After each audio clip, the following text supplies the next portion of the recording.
Good morning. Are you Melissa Taylor? Yes, ma'am. What do you have on your... Oh, this is my son, Brandon Taylor.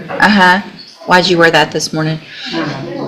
Because he's my entire world and he's messing me there. Okay. Ms. Taylor, this is your initial... Nope, you were here for... Did you get someone hired?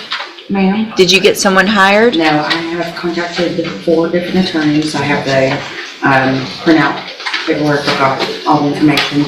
They're extremely expensive. I've not been able to get the funds gathered for that. Who'd you talk to? I spoke to another down Where? a month ago. Where'd you... Grab it in my phone. Okay. Did you talk to some more since that last court date? The last hearings. You asked, you instructed me to get 3 quotes. That was what I did. I can get that turned into you after, Okay. If I test you this morning, you can have anything in your system? Have a seat in the jury box. We're going to text.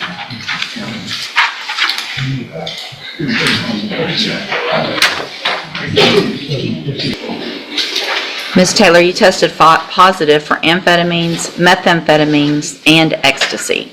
And so at this time, I'm going to find that that is a violation, obviously, of your bond conditions. And I'm going to raise your bond in your case to $100,000. Well, let me look at it real quick. I'm going to, let's see. In one of your cases, you're charged with assault on a peace officer. The other, credit or debit card abuse. In each of those cases, I'm raising your bond to $100,000 in each case. Okay. If you make the bonds in those cases, you are ordered to wear a drug patch at all time, get it tested at the appropriate times, and then we will move forward with your case. Can I ask a question, please? Am I about to be arrested? Yes, you're going into custody right now. Okay. I have a child. You shouldn't be using ecstasy and methamphetamine. If you have a child, you can go back with the bailiff. So Go back with the bailiff right now. Go back with the bailiff. Go with the bailiff. Good morning, you're Deanna Paul? Yes, ma'am. And Ms. Paul, this is your initial appearance in cause number 25, DCCR 1792. You're charged with a 3rd-degree felony offense of stalking, and that's from October 3rd of 2020. Stand up. What's the matter? Nothing. My allergies. Okay. I test you this morning. You gonna have anything in your system? No, ma'am, but I just sneezed back there. Okay, let's double check it. Have a seat in the jury box, please.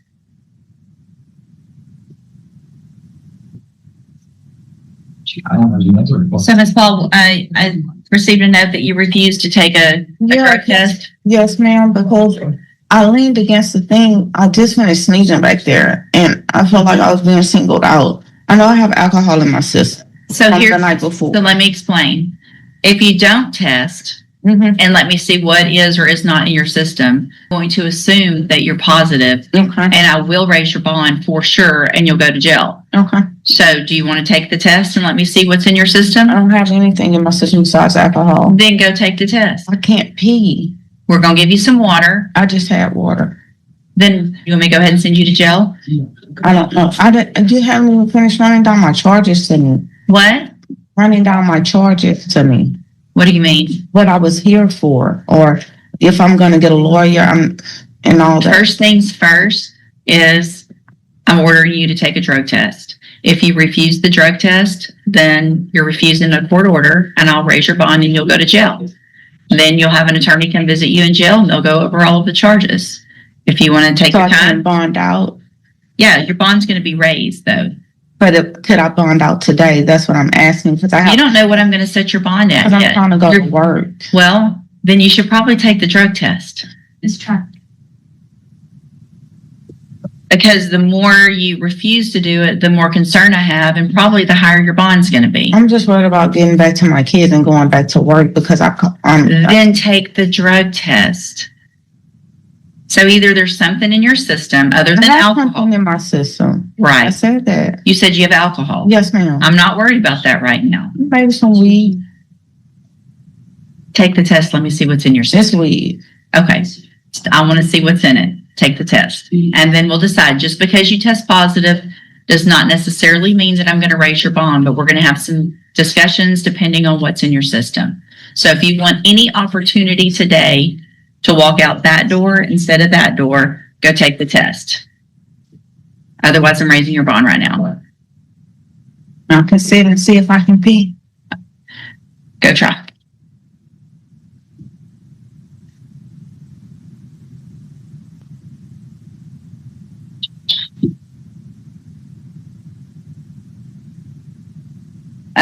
Justin Wallace with Mr. Lewis.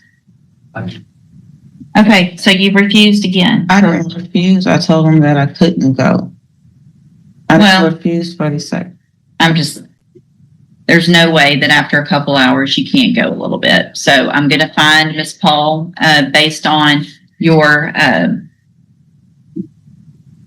number one, that you told me that you smoked marijuana. You told the man in the back, the drug tester, that you smoke daily, and that you used alcohol also yesterday, which alcohol's I'm not so worried about unless you're driving, but obviously using marijuana is a violation of the law, which means it's a violation of your bond conditions. Okay. And so let me see something real quick. Your current bond that you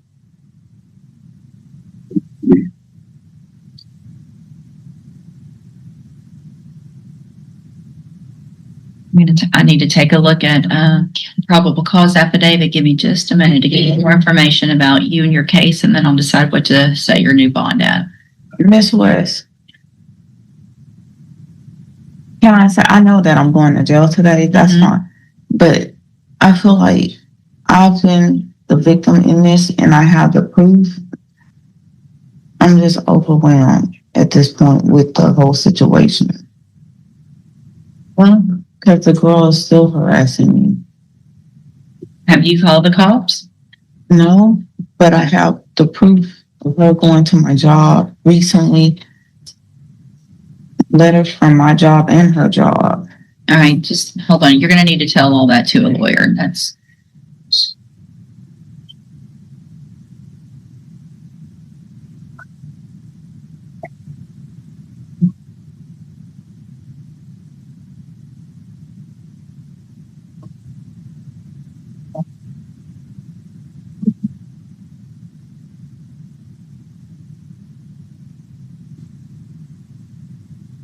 You still have that assault down the hall pending? I have to go to that courtroom for the same person. All right, so based on the limited information that I have,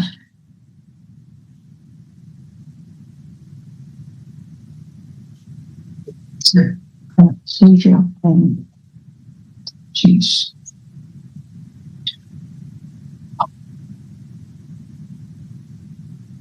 I'm going to again find that you violated the conditions of your bond and in cause number 25 DCCR 1752 raise that bond to $35,000. A condition of that bond, if you make it, is that you have to have a drug patch put on within 24 hours of your release from custody. Okay. And obviously, if you get out soon, I'm going to assume that that drug patch will initially be positive, Okay. but it should be going down. Okay. So it doesn't just test whether you're positive or negative. It gives me an amount. Okay. And if it's not going down, then that bond's going to go up even higher. Do you Okay. understand? Yes, ma'am. If you don't get the drug patch changed every 2 weeks like you're supposed to, some people say, oh, it fell off. And they don't just fall off. Okay. So you need to make sure you have it on at all times. Get it tested when you're supposed to if you Okay. make that bond. Go back with the bailiff. Okay.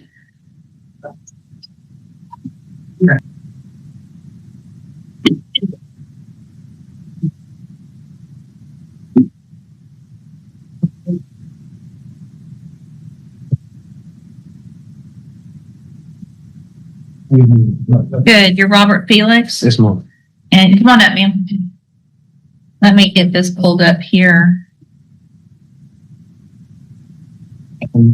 Good. And let's see, this is 21 38610 and 21 38611. Mr. Felix is on probation in each of those cases, one for manufacturing or delivering a controlled substance and the other for felon in possession of a firearm. I received an administrative hearing from Ms. Shoppa Bradley, and in it, the request was to schedule it for a judicial review.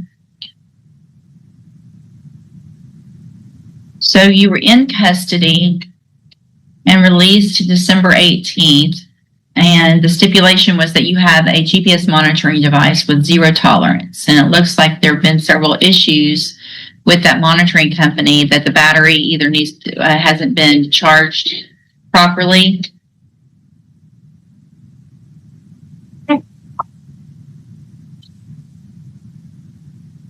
Looks like you were out past curfew. January 2nd, on January 3rd. Also, claim that you have unstable housing, but you're supposed to be giving the information of which of the addresses you're staying at to your probation officer each day. Is that correct? Yes, ma'am. So what's going on?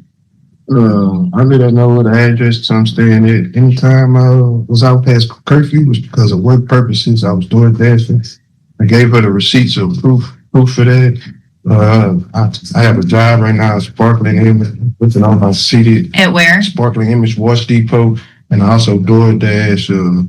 I've been on this monitor for 5 years, Judge. I paid over $14,000 since 2021. And the monitor wasn't really hindering me doing what I need to do. And like, I make the curfews, I lost my house and everything. That's why. Here's the thing. This was your, hold on. For you to say that this is a hindrance to you and an imposition on you does not bode well with me. Hold on. All right. You're on probation for obviously 2 serious felony cases. You have some criminal history, obviously, because you're on probation for an unlawful possession of a firearm by felon. I get that probation's not fun. I get that you have to do things you don't want to do. That's what happens when you commit felonies. So coming at that angle is not going to go well. Okay. You've had some issues. You were here, and we required that monitor for a reason. And so I'm trying to look back and see, but I'm guessing the reason was that we had some issues with failure to show up, or what was the? We initially did a judicial review there were some problems with the monitors and getting them to comply. We asked for a judicial review to see if he could get off of it, and he didn't show up for that hearing. And so that's what put him in jail. And then he did get out again. He initially had some trouble keeping it charged and everything, but once it was impressed upon him that this was not going to go away of what he needed to take care of. The only problem is it's not feasible to have somebody that has unstable housing do a monitor, and while he's door dashing after 8 o'clock at night. I've checked his receipts.